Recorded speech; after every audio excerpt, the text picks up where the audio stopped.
Buenas noches, jóvenes. Saludos a todos los jóvenes adultos de la Reg Action y un saludo también muy especial a todos los jóvenes que nos visitan por primera vez. Todos sean bienvenidos a nuestra reunión de Action a través del Zoom. Seguimos entonces con nuestra serie Afirmando los fundamentos de nuestra fe. Fundamentos que se encuentran en la carta del apóstol Pablo a los colosenses. Y el día de hoy vamos a estudiar el fundamento de la fe verdadera. Ahora, a través de la historia podemos ver que el hombre siempre ha buscado creer en alguien o en algo. Así es, a través de la historia siempre el hombre ha mostrado esa característica de buscar siempre algo, de creer en algo, en alguien. Por más que se llame ateo o agnóstico o escéptico, busca siempre creer. Y eso va a ser así, siempre va a ser así mientras que estemos aquí en este mundo. Necesitamos creer en alguien, necesitamos creer en algo. Pero ¿por qué surge esa necesidad de creer? Por una sencilla razón. Fuimos creados por Dios. La Biblia nos dice, y creó Dios al hombre a su imagen, a imagen de Dios lo creó, varón y hembra los creó. Génesis 1:27. Y no solo fuimos creados por Dios, sino que Dios puso en cada uno de nosotros eternidad. Salomón habló de la creación de Dios y dijo, todo lo hizo hermoso en su tiempo y ha puesto eternidad en el corazón del hombre. Por eso es que nuestro corazón busca creer en alguien o en algo. Fuimos creados para creer en ese ser superior que nos hizo a su imagen y semejanza. Ese creador de los cielos y la tierra, nuestro creador. Ahora tú te preguntarás, pero pastor, ¿qué pasó? ¿Por qué el hombre dejó de creer en Dios?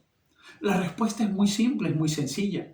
El pecado alejó a los hombres de Dios. El apóstol Pablo escribió, habiendo conocido a Dios, no lo glorificaron como a Dios, ni le dieron gracias. Al contrario, se envanecieron en sus razonamientos y su necio corazón fue entenebrecido. Ahora, conocían a Dios, pero tomaron la decisión de no glorificarlo. El hombre estaba en esa condición. No le dieron gracias, se envanecieron y se hicieron necios. ¿Y sabes lo que dice el necio? Dice el necio en su corazón, no hay Dios. Salmo 53:1. No hay Dios, dice el necio. Comenzó a decir, no existe Dios. Y el resultado de ello se perdieron en el camino. El hombre ya no sabía quién era, por qué estaba aquí y a dónde debía ir. Perdió el rumbo, perdió dirección, perdió propósito, perdió todo. Pero hay eternidad en su corazón, en el corazón del hombre. Su corazón anhela creer en algo, anhela creer en alguien. Fue creado para creer en Dios. De ahí que a través de la historia siempre se ha hecho estas preguntas. ¿De dónde vengo? ¿A quién soy? ¿Por qué estoy aquí? ¿O a dónde voy? Ahora, lamentablemente, en lugar de ir a Dios para encontrar las respuestas correctas a esas preguntas, trató él mismo de responderlas a través de los supuestos maestros que pretenden dar respuesta a las grandes preguntas del hombre que solo Dios puede responder. Buscaron un punto de vista humano y no divino. De la misma forma sucedió en la ciudad de Colosas. Era una ciudad plagada de filósofos y de pensadores, falsos maestros que se infiltraron en la iglesia y que quisieron malograr la doctrina bíblica. Filosofías que tenían elementos de legalismo, de misticismo, de ascetismo, y buscaban que los cristianos creyeran en estas filosofías o en estas creencias a fin de alejarlos de su fe en Cristo Jesús. Ahora, mis hermanos jóvenes, ¿eso puede pasar también con nosotros hoy? Claro que sí. Filosofías disfrazadas de fe, de religión y hasta de teología. Teología de la prosperidad, del apostolado, de la profecía. ¡Cuidado! Lobos disfrazados de ovejas que lo único que pretenden es alejarnos de la verdad de la palabra de Dios. Ahora, ¿qué debemos hacer frente a ello? ¿Cómo mantener la pureza de nuestra doctrina y de nuestra fe? Haciendo lo que hizo el apóstol Pablo con los colosenses. Pablo les habló de la fe verdadera. Y para reconocer las creencias falsas necesitamos conocer bien nuestra fe verdadera. Para conocer bien las doctrinas falsas, entonces tienes que conocer tu fe, la fe verdadera, la doctrina de la palabra. Pablo nos invita entonces a evaluar nuestras propias convicciones y tipifica dos puntos importantes: la falsa fe, el engaño de los hombres, y la verdadera fe, la verdad de Dios. Entonces prestemos atención para evaluar estos dos puntos importantes. Primero, la fe falsa, el engaño de los hombres. Ahora, en los tiempos del apóstol Pablo, la corriente de pensamiento filosófica griega era muy fuerte, ya que sus mayores exponentes daban cátedra cada día y de esa forma habían asumido a muchos adeptos. Ahora bien, la filosofía en sí misma no era mala, ni es mala. El problema es cuando este conjunto de pensamientos comienza a falsear verdades bíblicas.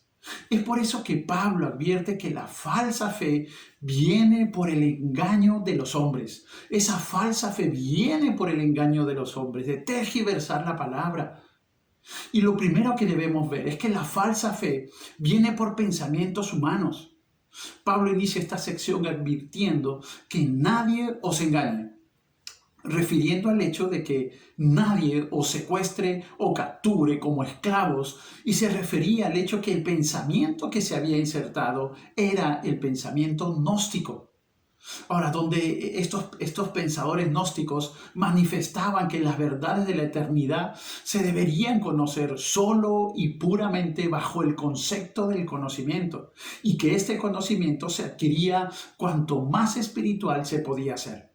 Por tal motivo, la carne era mala. La carne es mala. Entonces Jesús no pudo venir como hombre, fue solo una emanación espiritual.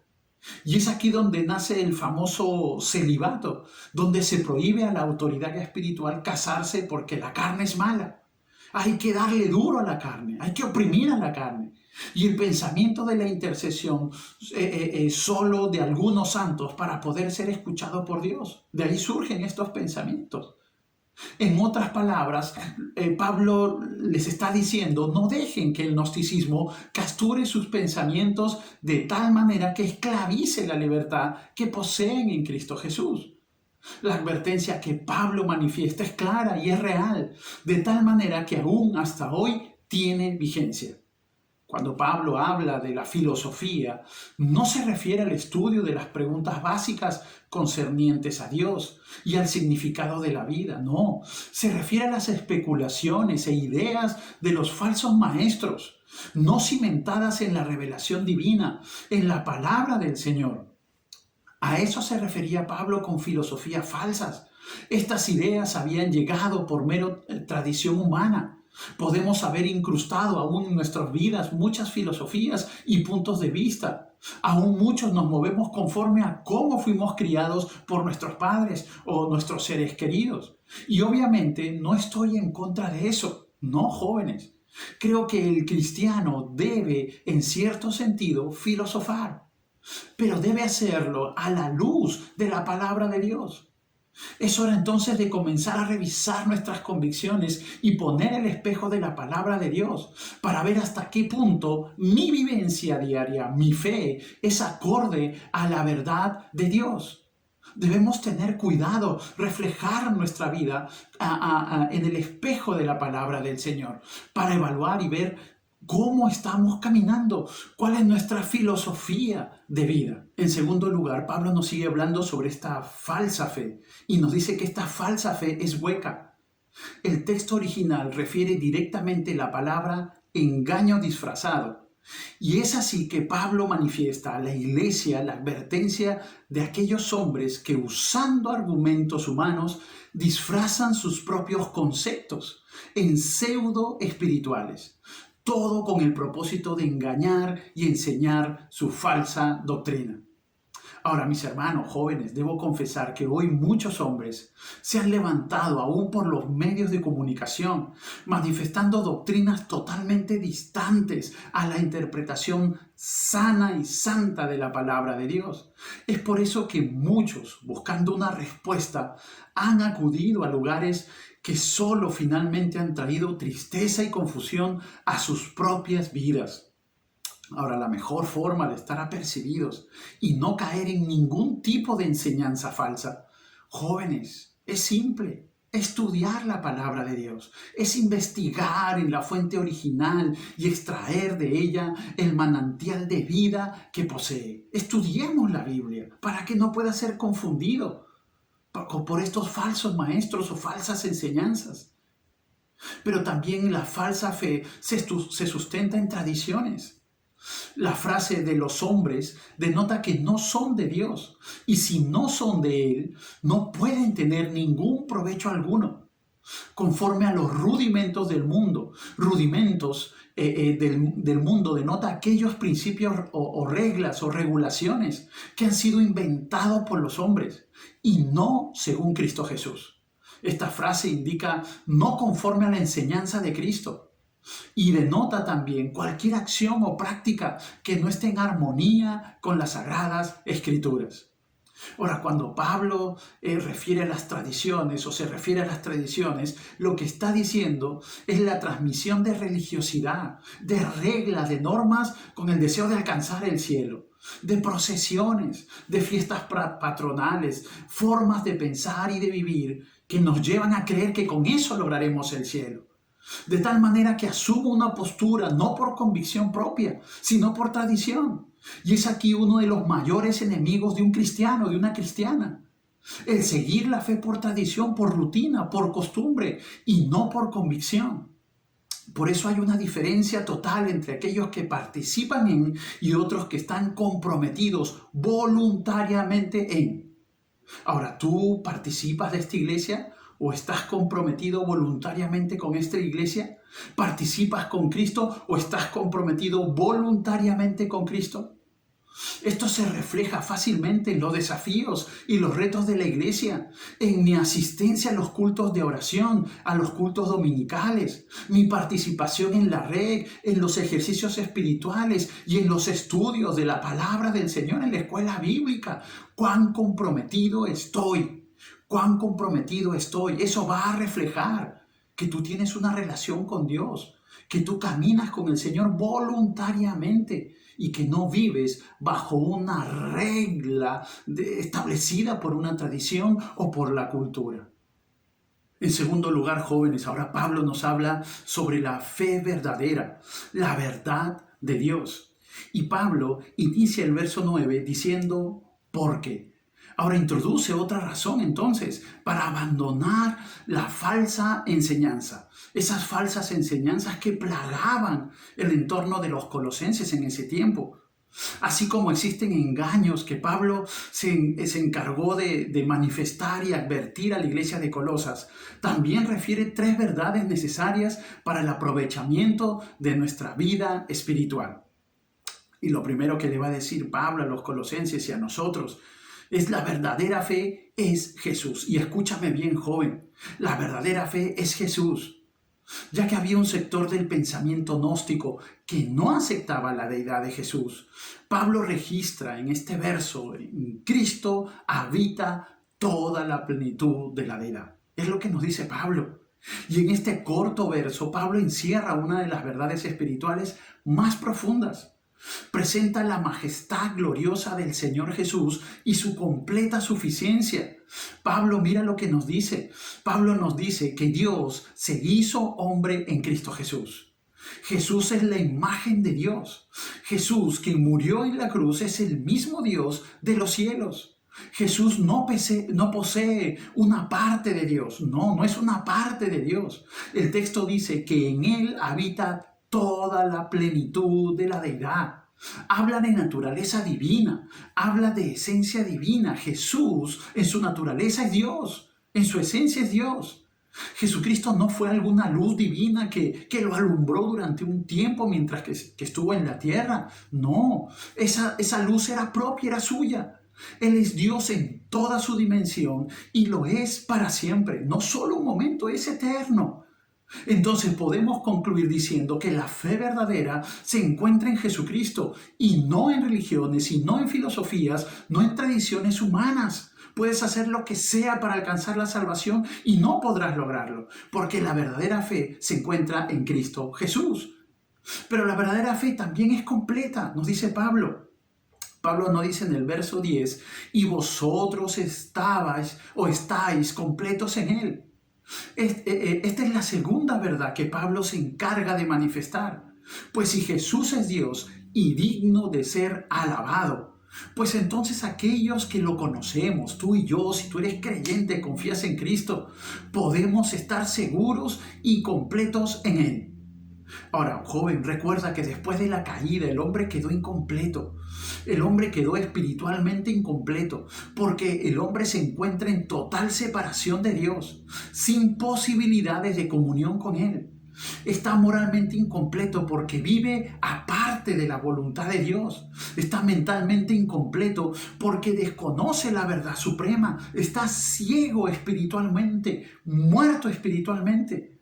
Al experimentar la salvación, los creyentes se convierten en participantes de esa naturaleza divina. Y por eso están completos, participamos de la naturaleza divina de Dios, de Cristo Jesús. Los creyentes están espiritualmente completos porque tienen comunión con Dios. Hemos establecido una comunión con el Señor. Están moralmente completos por reconocer la autoridad de la voluntad de Dios. Y el cristiano está mentalmente completo porque conoce la verdad acerca de la realidad última que es Cristo Jesús. Ahora, estar completo sin Cristo, en Cristo Jesús, implica que no nos falta nada, no necesitamos más. Todos los cristianos estamos completos en Cristo. Nada nos falta. Los cristianos no necesitan de filosofías y huecas sutilezas para estar completos, ya que en Cristo estamos completos. Cristo es el que nos llena, el que llena nuestras vidas de todo lo que necesitamos para poder vivir el cristianismo. Recuerda, joven, completos en Cristo implica que no nos falta nada, no necesitamos más. Te pregunto, ¿estás completo en Él? ¿Estás completo en Cristo Jesús? ¿No te falta nada? Pero Pablo continúa diciendo la frase que es la cabeza de todo principado y potestad. Ahora, no quiere decir, Pablo nos quiere decir que Cristo es la cabeza, es la autoridad de todo lo que está en el cielo y todo lo que está en la tierra. Efesios 5:23 nos dice que Cristo es cabeza de la iglesia, la cual es su cuerpo y Él es su Salvador. Ahora, Cristo es la autoridad de todo gobierno que puede existir, todo el mundo.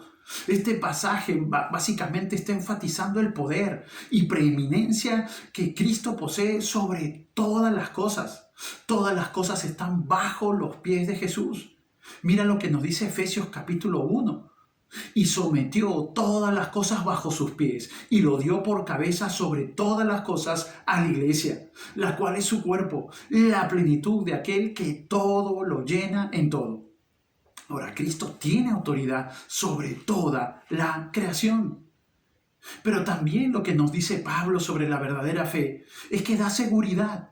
Finalmente, Pablo en los versículos del 11 al 15 se refiere a varios aspectos importantes de la verdadera fe. Primero, la circuncisión de la ley y su implicancia hoy. Pablo dice en el verso 11, en él también fuiste circuncidados, con circuncisión no hecha a mano, al echar de vosotros el cuerpo pecaminoso carnal en la circuncisión de Cristo Jesús. Un poco difícil, pero no es sencillo. Mira, cada niño judío era circuncidado al 8º día de su nacimiento. Esa era la señal que pertenecía a la nación de Israel. Ahora, para el cristiano, el rito físico de la circuncisión es innecesario, puesto que ya hemos sido circuncidados con circuncisión no hecha a mano, sino a través de la gloriosa obra de Cristo Jesús. Somos sus hijos por la fe en Jesús. Somos creyentes, somos sus hijos. Pero también nos dice que el bautismo es el símbolo espiritual de muerte y resurrección espiritual. En el verso 12 nos dice Pablo, sepultados con Él en el bautismo, en el cual fuisteis también resucitados con Él mediante la fe en el poder de Dios que le levantó de los muertos. Ahora, el bautismo, jóvenes, simboliza la unión del creyente con Cristo. Ahora, al ser sepultado con Él en el bautismo, la unión del creyente con Cristo se lleva a cabo mediante la salvación. El bautismo es solo un símbolo de esa realidad de lo que ocurre en tu vida espiritual el día que tú entregas tu vida a Cristo Jesús. El bautismo simboliza la identificación del creyente con la muerte, la sepultura y la resurrección de Cristo. Romanos capítulo 6 nos dice: ¿O no sabéis que todos los que hemos sido bautizados en Cristo Jesús hemos sido bautizados en su muerte? Porque somos sepultados juntamente con Él para muerte por el bautismo, a fin de que como Cristo resucitó de los muertos por la gloria del Padre, así también nosotros andemos en vida nueva. Porque si fuimos plantados juntamente con Él en la semejanza de su muerte, así también lo seremos en la de su resurrección. Ahora, todo esto, ojo jóvenes, es mediante la fe en el poder de Dios. Mediante la fe en Cristo Jesús, en su poder. Lo tercero que nos dice Pablo es que Jesús, al morir en la cruz, tomó nuestro lugar, nos dio vida y perdonó todos nuestros pecados. Pablo describe a los colosenses en su estado anterior como muertos en su pecado. El verso 13 dice: y a vosotros, estando muertos en pecados y en la incircuncisión de vuestra carne, os dio vida juntamente con Él, perdonándoos todos los pecados. Efesios capítulo 2, versos 12 y 13 nos dice: en aquel tiempo estabais sin Cristo. Antes, sin Cristo, sin esperanza y sin Dios en el mundo. Pero ahora, en Cristo Jesús, vosotros que en otro tiempo estabais lejos, habéis sido hechos cercanos por la sangre de Cristo. Aquí Pablo subraya la unión del creyente con Cristo. Quienes estaban muertos en sus pecados y sin esperanza recibieron nueva vida. Mediante esa unión por la fe, Dios toma esa iniciativa en el proceso de la salvación, porque las personas muertas espiritualmente son incapaces de darse vida a sí mismos. Lo hemos mencionado en más de una oportunidad. El hombre no puede salvarse por sí solo, necesita de Dios. Y como resultado de haber recibido esa vida juntamente con Cristo, los creyentes hemos sido perdonados de todos los pecados. Ahora, la verdad de las Escrituras, joven, es que Dios perdona todos los pecados de quienes han depositado su fe en Él. El perdón es completo en el Señor. Él nos perdona completamente. Por eso Él nos dice que anuló el acta de condenación que poseíamos por desobediencia. ¿No dice lo cuarto que nos dice Pablo?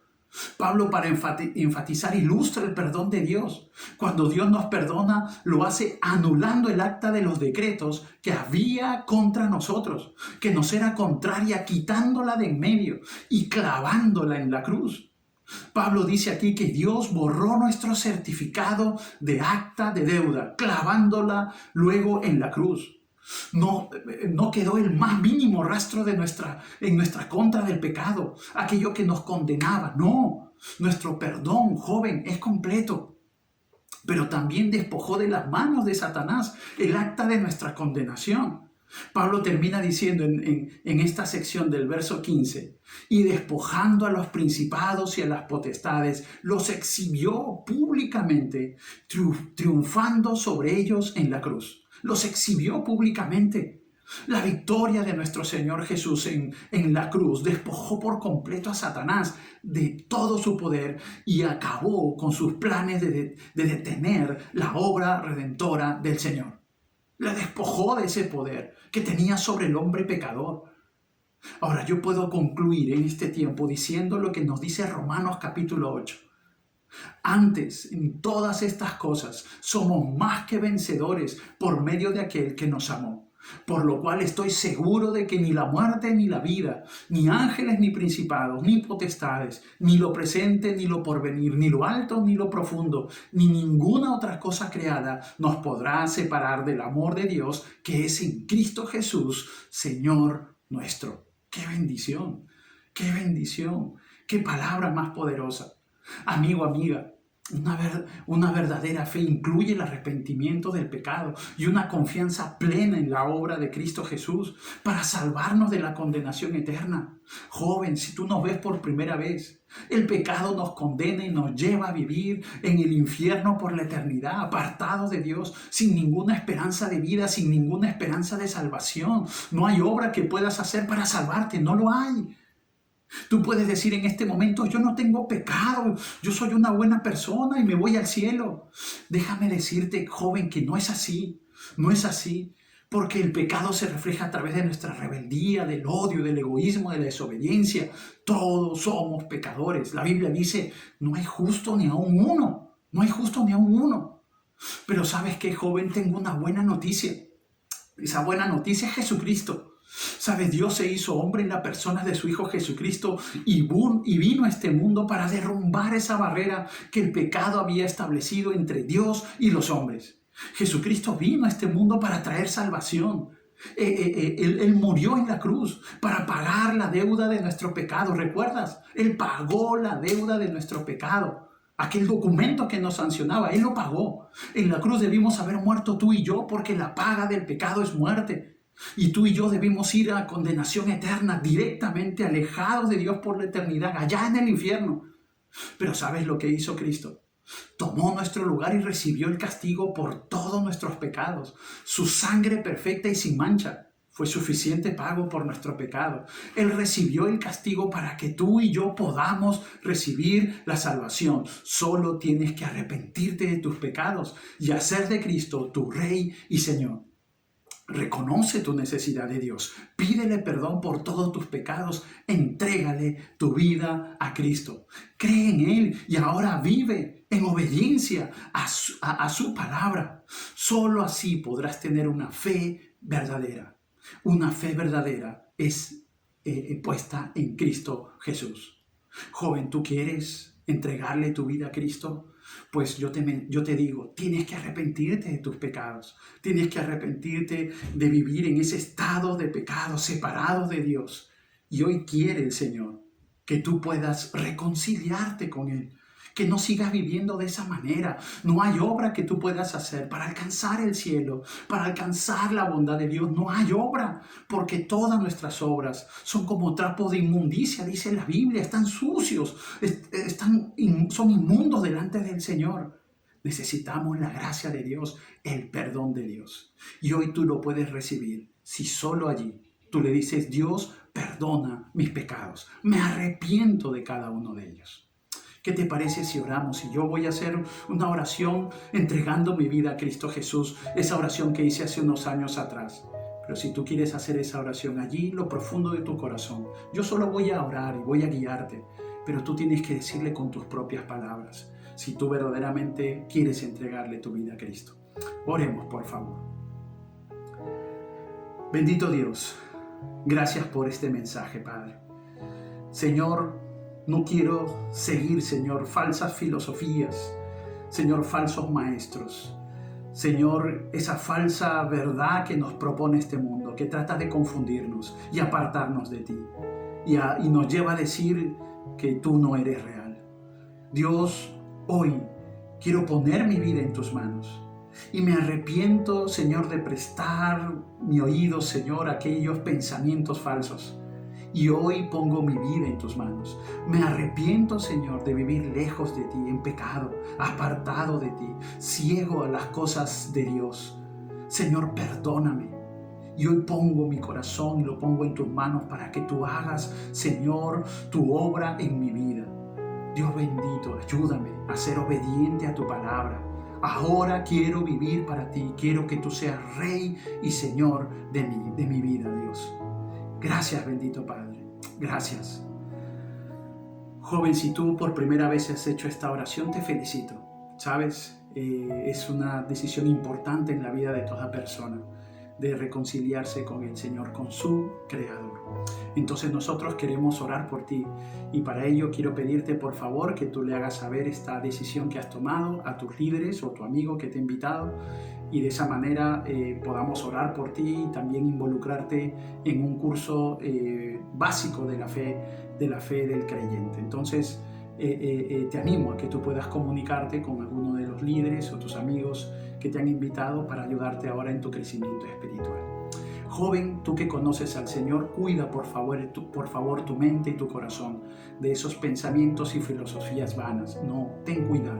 Toda filosofía debe ser certera y verdadera a la luz de la palabra del Señor. Recuerda siempre eso. La verdad se encuentra en la Biblia. La verdad es Cristo Jesús. Joven, Dios te bendiga. Dios te bendiga.